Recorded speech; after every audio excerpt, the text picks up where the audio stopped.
mais ils se réjouissent de combien Siméon connaissait parfaitement, n'est-ce pas, les prophéties.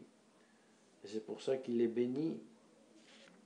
En même temps, il était tout de suite dit que Jésus-Christ sera aussi le signe de contradiction, la pierre d'achoppement, cette contradiction qui sera éclatante à la fin des temps, lorsque les fils de l'Antéchrist, de son prophète, seront contraposés au fils de l'agneau, au fils de Jésus-Christ. Alors là, le signe de contradiction de Sarah est Jésus-Christ. Ou on le confesse, ou on ne le confesse pas, ou on le suit, ou on le fuit. Et là sera mis en relief encore plus le vrai rôle de l'Église. L'Église, le seul moyen pour arriver à Jésus-Christ et pour vivre en Jésus-Christ. Mais moyen. Et peut-être Dieu permet cette crise afin que nous ne oublions pas la fin, la raison d'être de l'Église, qui est Jésus-Christ, son chef. Oui, Jésus-Christ est le vrai chef de l'Église, le chef effectif de l'Église.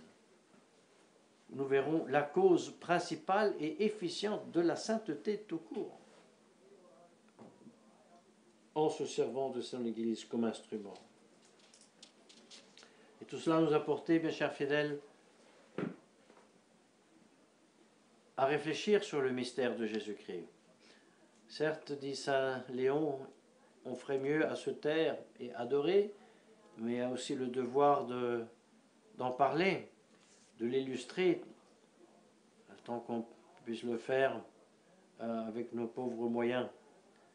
Mais contempler, rappeler la relation entre la nature humaine et la nature divine, le mystère des connaissances, des volontés, des grâces en Jésus-Christ. Tout cela doit augmenter notre amour vers Jésus-Christ, notre aussi zèle pour le salut des âmes. Une triple connaissance nous avons en Jésus-Christ, celle des bienheureux. Jésus-Christ voyait Dieu, il était dans la vision béatifique, chose absolument unique. Il n'existe pas un être humain sur la terre qui puisse avoir la vision béatifique, même pas saint Paul.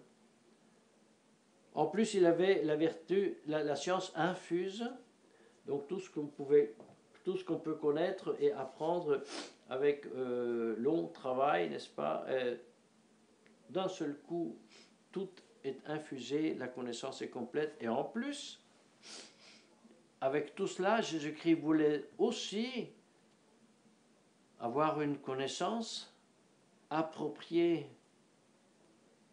à l'état de sa vie,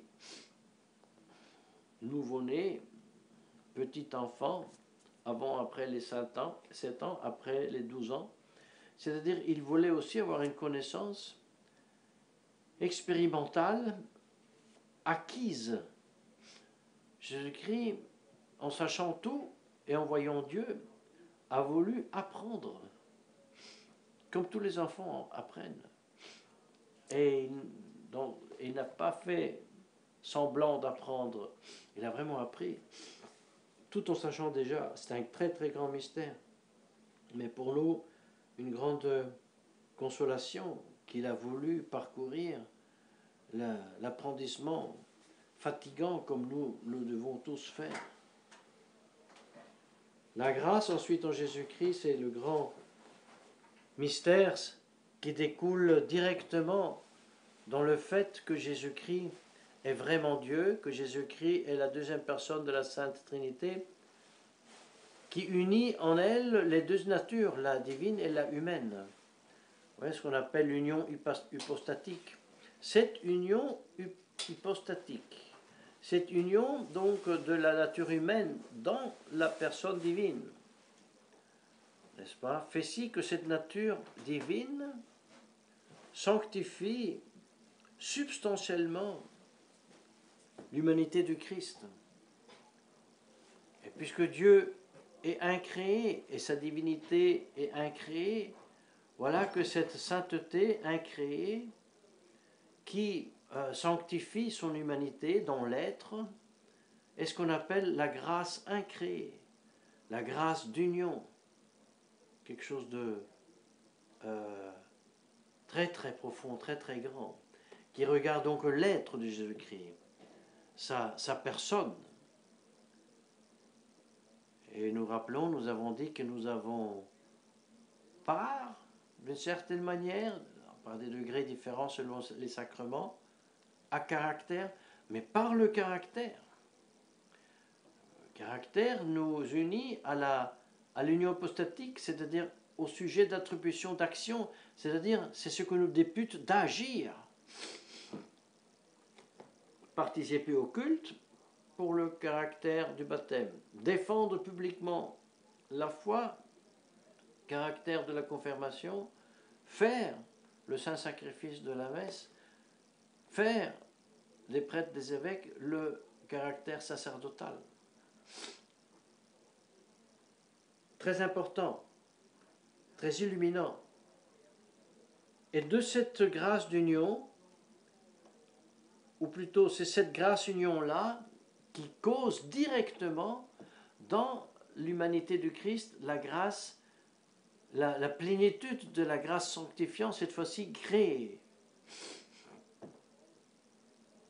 Oui, c'est Jésus-Christ lui-même, en tant que Dieu, qui sanctifie avec la grâce créée de la plénitude de la grâce sanctifiante, sa propre nature humaine, avec toutes les vertus. Certes, puisqu'il voit Dieu et il ne peut pas le perdre, foi et espérance n'y sont pas, mais toutes les autres vertus y sont, en Jésus-Christ. Et d'une telle plénitude, n'est-ce pas, que nous tous profitons de cette plénitude. C'est ce que dit Saint Jean dans le prologue 1,16. Oui, de sa plénitude, nous tous, nous avons reçu la grâce. Et en beaucoup d'autres passages, Saint Paul rappelle ce fait que nous tous sommes rendus participants de la grâce du Christ. Pie XII en 43, dans le Mystici Corporis, dit de lui sortent dans le corps de l'Église toutes les lumières avec lesquelles les croyants sont illuminés par Dieu et toute la grâce avec laquelle ils deviennent saints, comme il est saint lui-même. Plus loin, Christ est la cause première et efficiente de la sainteté. La grâce et la gloire naissent de l'immensité de sa plénitude. Vous voyez, Jésus-Christ est la cause première et efficiente de toute sainteté dans l'Église. Quelqu'un pourrait dire, mais alors l'Église ne sert pas au queneau. Nous pouvons dire, l'Église sert comme servait la nature humaine du Christ. La nature humaine du Christ qui était instrument, n'est-ce pas, de son agir pour nous acquérir les mérites, pour mériter, pour opérer les miracles et aussi justement pour offrir le sacrifice de soi-même sur la croix comme sacrifice agréable au Père.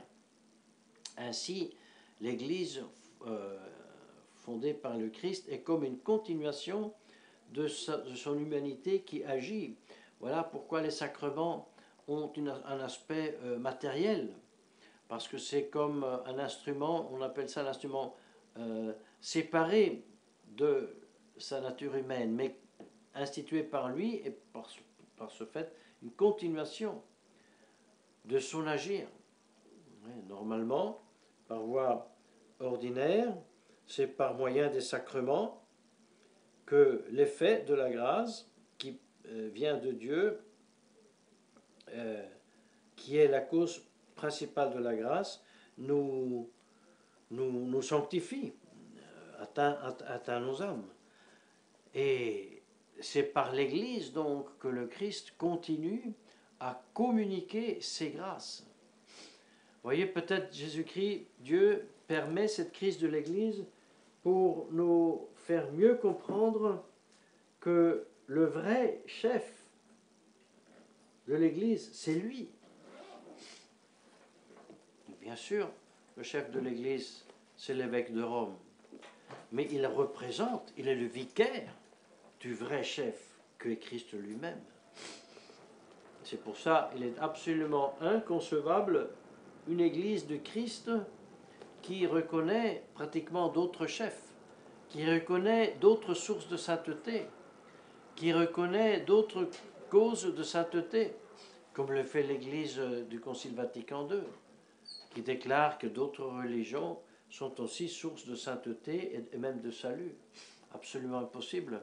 C'est une auto-exclusion automatique du corps mystique de l'Église, avoir dit, enseigné et même ensuite pratiquer ces choses. Vous voyez, toute cette petite contemplation, ce catéchèse que nous avons fait sur le Christ, n'est-ce pas, sur sa grâce incréée et sur la grâce créée, sur notre participation à Jésus-Christ par les sacrements et par le caractère à son union hypostatique et par la grâce sacramentelle à sa grâce qui vient de lui. Tout cela nous montre que si on nie la divinité du Christ, tout cela n'a aucun sens. Mais justement, la nouvelle Église, la nouvelle théologie nie la divinité du Christ. Et alors, ils ont un tout autre concept du sacerdoce du Christ, de conséquence du sacerdoce tout court dans l'Église. Et quel est ce concept? Et nous en avons la réponse lorsque nous interrogeons d'une part cette nouvelle théologie et d'une part la vérité révélée sur Jésus-Christ et son sacerdoce. Si nous posons la question, quand naît le sacerdoce du Christ? A-t-il jamais reçu une consacration épiscopale, une ordination sacerdotale, Jésus-Christ? Nous posons la question. Nous répondons, la consacration sacerdotale du Christ, vous savez ce que c'est? C'est le moment même où il devient homme dans le sein de la très sainte Vierge Marie. Le sacerdoce de Jésus-Christ, c'est l'union hypostatique. Or, l'union hypostatique, c'est son être. Ce n'est pas quelque chose qui s'ajoute après. Donc, le sacerdoce de Jésus-Christ, c'est essentiellement lui-même dans son être.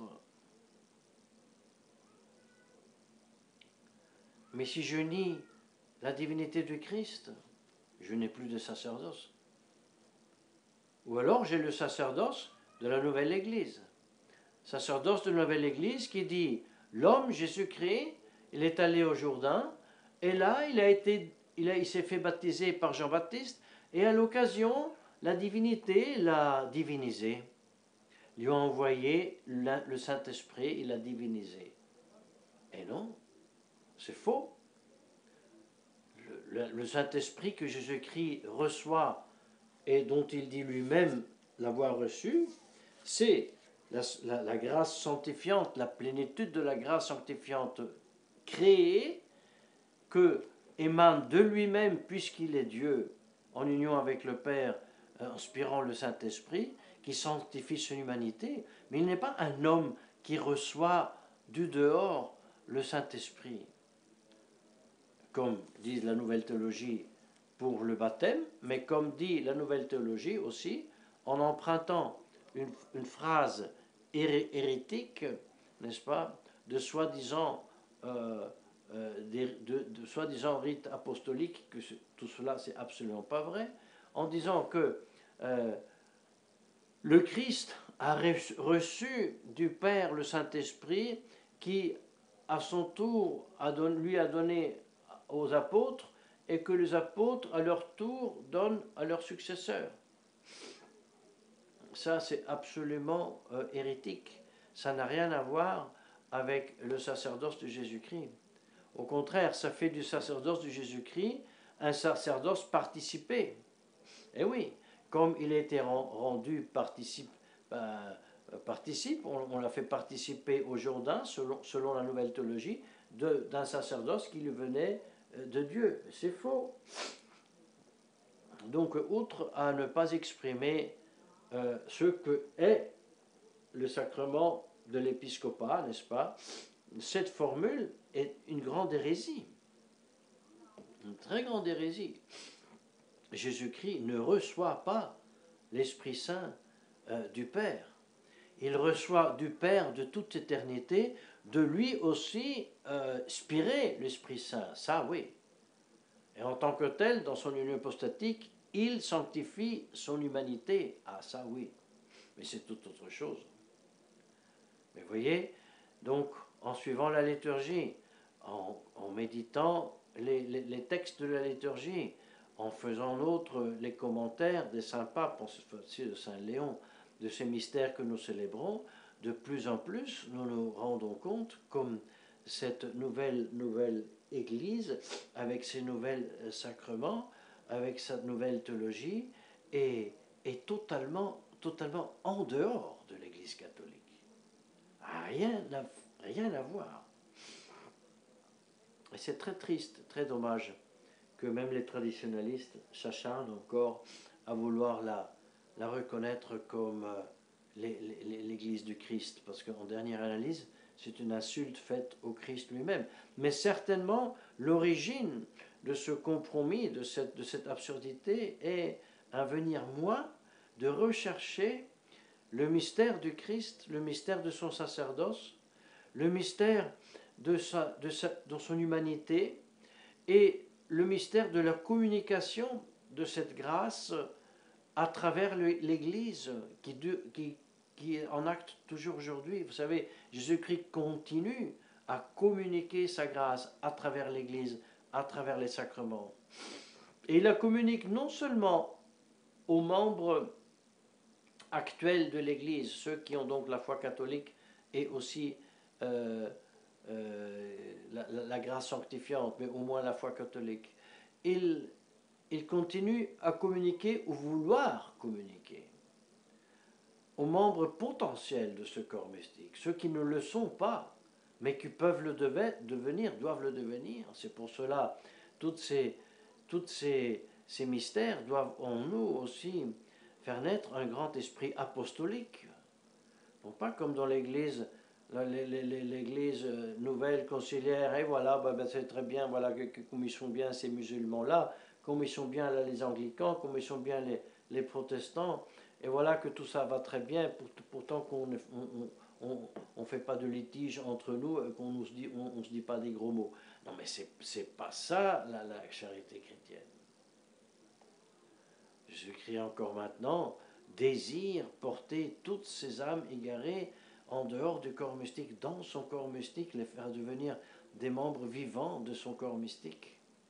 Cela aussi nous remplir de grande ferveur et apostolique.